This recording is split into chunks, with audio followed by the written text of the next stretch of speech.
Hi friends, welcome to RK family vlogs. இந்த video Friday எடுத்தது. இன்றைக்கி தான் எடிட் பண்ணுறதுக்கு டைம் கிடச்சிது. இன்னைக்கு டே எப்படி போச்சு அப்படின்றத இந்த விளாகில் பார்க்கலாம். வாங்க இப்போ வீடியோக்குள்ளே போகலாம். காலையில் ஒரு 6 மணிக்கெலாம் எந்திரிச்சிட்டேன். பிள்ளைங்க இன்றைக்கி முட்டை குழம்பு வேணும் அப்படின்னு கேட்டாங்க. அதனால முட்டை குழம்பு தான் வச்சிட்ருக்கேன் பிள்ளைங்களுக்காக. என் வீட்டுக்குள்ளே உட்காந்து சாப்பிட முடியாதா? ஆஹா.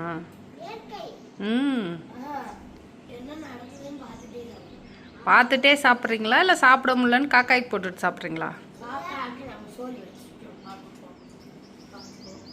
காக்காய்க்கு சோறு வச்சிட்டிங்களா? காக்காய்க்கு சோறு, உங்களுக்கு தோசை. சரி, டக்குன்னு சாப்பிட்டுடுங்க. அதனால சோறா? அது சொல்லிச்சா அவங்ககிட்ட, நான் சோறு தோசை சாப்பிட மாட்டேன், எனக்கு சோறு வையின்னு. வடை தான் பிடிக்குமா? வாங்கி கொண்டு வந்து வை. சரி, டக்குன்னு சாப்பிட்டுடு. பிள்ளைங்க சாப்பிட்டுட்டு இருந்தாங்க. அவங்க சாப்பிட்டு முடிக்கிறதுக்குள்ளே நம்ம ஒரு ஏபிசி ஜூஸ் குடிச்சிடலாம் அப்படின்ட்டு சுடுதண்ணியில் ஏபிசி பவுடர் போட்டு கொஞ்சமாக லெமன் ட்ராப் ஊற்றி நல்லா மிக்ஸ் பண்ணி குடிச்சிட்ருக்கேன். லேட் ஆச்சு, ஆஃப் பண்ணிட்டு எடுத்து ஊற்று. உனக்கு வேன் வரப்போகுது. அது இப்போ எதுக்கு? இப்போ உங்கள் அப்பனுக்கு நான் காஃபி வச்சு தர மாட்டேனா? ஓஹோ, இத்தனை வருஷமாக நீ தான் வச்சு கொடுத்தியாக்கோ. கமல்,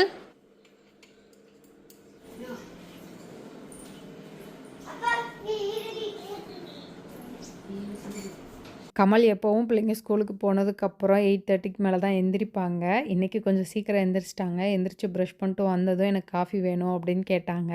கயல் வந்து வேமா நான் அப்பாவுக்கு காஃபி போட்டு தரேன் அப்படின்னு சொல்லிட்டு பிளாக் காஃபி அவள் ரெடி பண்ணான். அதான் கமல்கிட்ட சொல்லிட்டு இருந்தேன், உனக்குலாம் வாழ்வுப்பா, நான் இல்லைனாலும் உன்னை பார்த்துக்கிறதுக்கு ஆள் இருக்காங்க அப்படின்னு சொல்லிட்டு இருந்தேன். கயலுக்கு டக்கு டக்குன்னு கோவம் வரும். ஆனால் ஆள் இல்லை அப்படின்னா பொறுப்பாக எல்லா வேலைகளையுமே பார்த்துக்குவா. வேகமாக கண்மணியை கூப்பிட்டு நீயும் காஃபி எப்படி போடுறதுன்னு கற்றுக்கோ அப்படின்னு சொல்லிட்டு இருக்காங்க.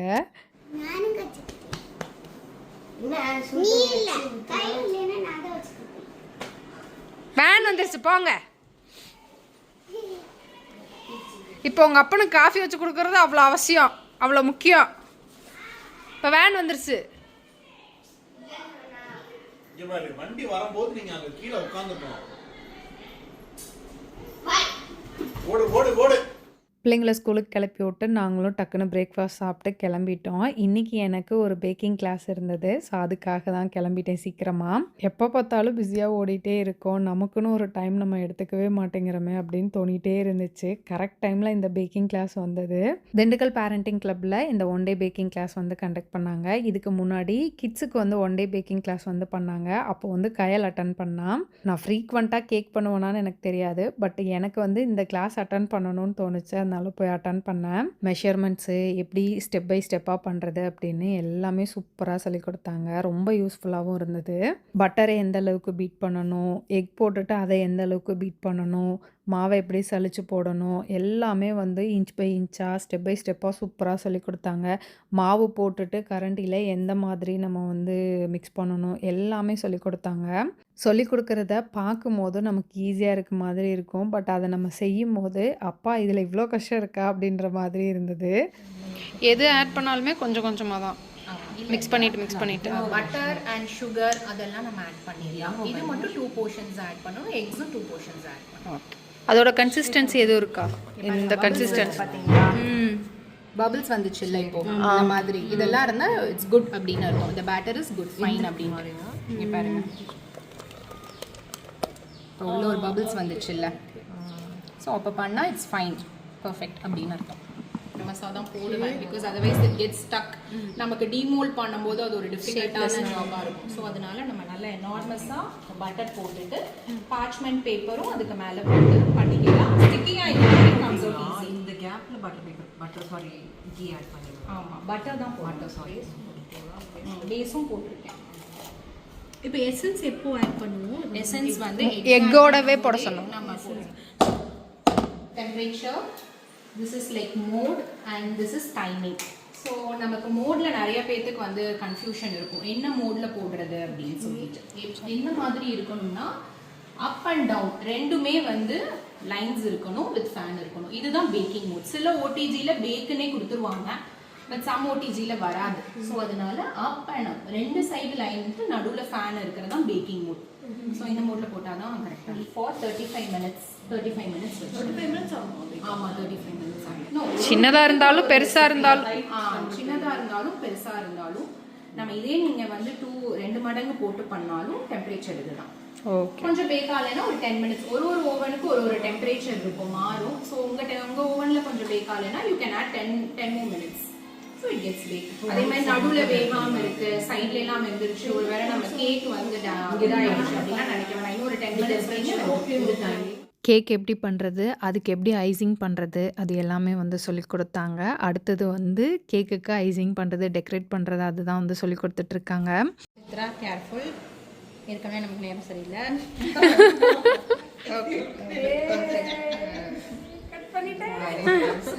இல்லை, வித்தியாசமான மெத்தடில் ட்ரை பண்ணணும்னு சொன்னீங்கல்ல, பரவாயில்ல, அப்படி கட் பண்ணாலும் வந்துருச்சுல்ல.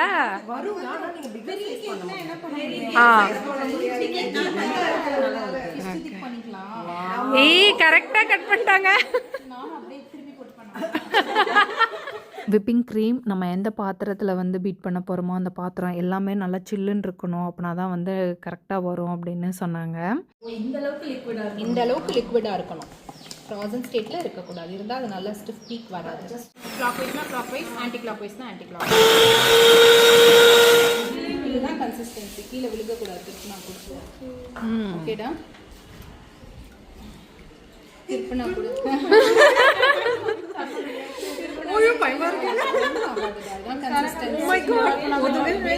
இந்த மாதிரி ஒரு டம்ளரில் நீங்கள் வச்சுட்டு இது பண்ணி இதில் நீங்கள் க்ரீம் போட்டதும் உங்களுக்கு கொஞ்சம் ஈஸியாக இருக்கும். கை மாதிரி பேக் சைடில் வந்துடும். நம்ம ஓவர்ஃபில் பண்ண தேவையில்ல. 3/4 பண்ணிவிட்டு இப்படி ஒரு ட்விஸ்ட் பண்ணிவிட்டு நம்ம வந்து பைப்பிங் பண்ணலாம். ஸோ இந்த மாதிரி ஒரு 3 to 4 பேக்ஸ் நான் போட்டு எல்லாத்துக்கும் கொடுத்துருவேன். அவங்க ஒரு தடவை கட் பண்ணி எப்படி லேயர் பண்ணுறது, எப்படி டெக்கரேட் பண்ணுறது அப்படின்றத வந்து சொல்லிட்டாங்க. அவங்க சொல்லி கொடுத்ததுக்கப்புறம் திருப்பி நாங்கள் செஞ்சோம். அவங்க பண்ணுறத பார்க்கும்போது ஈஸியாக இருந்த மாதிரி இருந்தது. லைட்டாக அதை சுற்றி விட்டுட்டு நம்ம க்ரீம் அப்ளை பண்ணிவிட்டு லைட்டாக நம்ம அதை வந்து ஷேப் பண்ணால் போதும் அப்படின்ற மாதிரி தான் நினச்சிட்டு இருந்தேன். ஆனால் அந்த க்ரீமை நம்ம வந்து அப்ளை பண்ணிவிட்டு அதை வந்து ஷேப் பண்ணுறதுக்குள்ளே படாத பாடுபட்டுட்டேன். ஆக்சுவலாக எனக்கு அப்போ தான் ஒரு விஷயம் வந்து புரிஞ்சுது. நம்ம எவ்வளோ ஸ்ட்ரெஸ்ஃபுல்லாக இருந்தாலும் பேக்கிங் அப்படின்னு உள்ளே இறங்கிட்டோம் அப்படின்னா நம்ம ஸ்ட்ரெஸ் எல்லாமே வந்து ரிலீஃப் ஆகும் அப்படின்னு நான் நம்புகிறேன். அந்த விஷயத்தை பண்ண ஆரம்பிக்கும் போது மண்டைக்குள்ளே வேறு எதுவுமே வரல. அதை மட்டும்தான் என்னால் ஃபோக்கஸ் பண்ண முடிஞ்சது. ஒரு ஸ்டேஜுக்கு மேலே எனக்கு வீடியோ எடுக்கணுன்னே தோணலை. ஃபுல்லாக அந்த கேக்கை வந்து எப்படி டெக்கரேட் பண்ணலாம், ஃபஸ்ட்டு வந்து அந்த ஒயிட் க்ரீம் வச்சு அதை ஃபுல்லாக சமப்படுத்திட்டு என்ன கலர் போடலாம், எப்படி டெக்கரேட் பண்ணலாம், அப்படி தான் யோசிச்சுட்டு இருந்தேன். இது ஃபஸ்ட் டைம் பண்ணுறோம் அப்படின்றனால பெருசாக என்னால் பர்ஃபெக்டாக பண்ண முடியல. பட் இருந்தாலும் கொஞ்சம் ஓரளவுக்கு அதை மேட்ச் பண்ணியிருக்கேன், அழகாக பண்ணியிருக்கேன் அப்படின்னு எனக்கே தோணுச்சு. சூப்பர் ராஜாத்தி அப்படின்னு எனக்கு நானே சொல்லிக்கிட்டேன். டைம் போனதே தெரியல. ரொம்ப ஜாலியாக ஃபன்னாக நல்ல லேர்னிங்காக இருந்தது. இனிமேல் பர்த்டேக்கெலாம் நம்மளே கேக் பண்ணலாமா அப்படின்ற அளவுக்குலாம் யோசிச்சுட்டேன் நான். எல்லாருமே ஃபர்ஸ்ட் டைம் பண்ணுறோம். எல்லாருமே சூப்பராக பண்ணியிருந்தோம். 10:30க்கு ஸ்டார்ட் ஆனது 2 மணி ஆயிடுச்சு முடிக்கிறதுக்கு. ஸோ அப்புறம் லேட் ஆயிடுச்சு அப்படின்னு எல்லாருக்கும் பாய் பாய் சொல்லிட்டு கேக் எடுத்துகிட்டு கிளம்பியாச்சு. நீ செஞ்ச கேக்கா? நீ செஞ்சியா? நான் செய்யலை. அன்னைக்கு நீ இதில் பண்ணல, எதில்? ஹெவன்ஸ் ஃபர்ஸ்ட் மாதிரி இது வந்து கோட்டிங் மட்டும் நான் கொடுத்துருக்கேன். கேக் எப்படி பண்ணுறது கற்றுக்கிட்டேன். 2 மணிக்கு மேலே ஆயிடுச்சு. சரியான பசி. சாப்பிட்டுட்டு தான் அடுத்த வேலை அப்படின்னு சொல்லிட்டு சாப்பிட உட்காந்துட்டோம். Protein, fibre, carb, probiotic. Nice. இது ப்ரீபயோட்டிக்கா?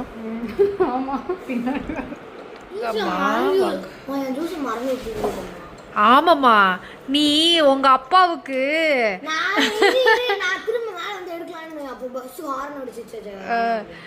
உங்கள் அப்பாவுக்கு நான் தான் காஃபி என்னை பாரு போய் ட்ரெஸ் சேஞ்ச் பண்ணிட்டு வாங்க, அதை கட் பண்ணலாம். அப்பாவுக்கு நாளைக்கு வேலண்டைன்ஸ் டே. அதுக்கு இன்னைக்கு கேர்ள்ஸ் டே. ஆமாம், அதனால் உங்களுக்கு இன்னைக்கு கேர்ள்ஸ் டே, அதனால உங்களுக்கு நாளைக்கு வேலண்டைன்ஸ் டே, அதனால அப்பாவுக்கு 2-3 பேருக்குமே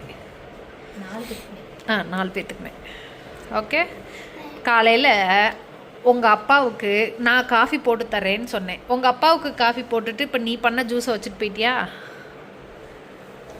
தேவையாது உனக்கு. எதா நீ வச்சுட்டு போன ஜூஸ் எடுத்துகிட்டு வந்துட்டு